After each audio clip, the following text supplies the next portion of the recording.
So, handa ako dun sa laban. Yung iba kasi kailangan mo munang ihanda sa maraming preparasyon.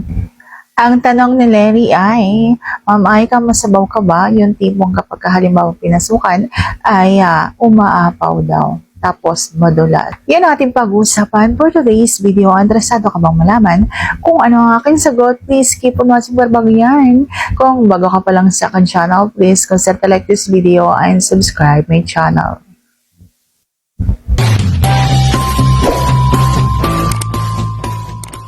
Sa mga nakakakilala sa akin, yung kilalang kilala talaga ako, yung matagal na nga tagapanood nitong aking channel, alam po nila na sinasabi ko na dati pa na ako ay masabaw.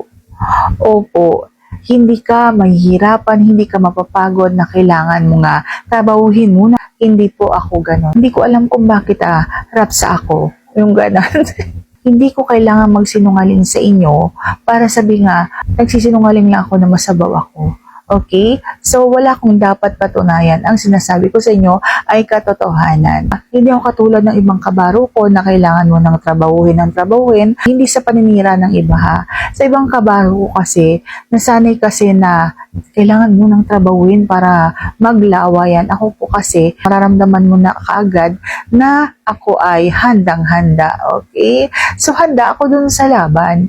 Yung iba kasi, kailangan mo munang ihanda sa maraming preparasyon.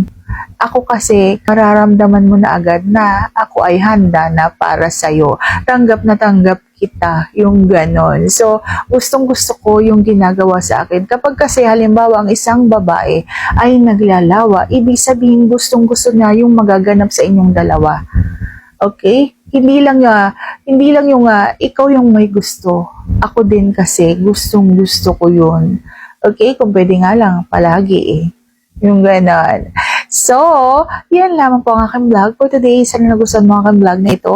Kung nagustuhan mo, please consider like this video and subscribe my channel.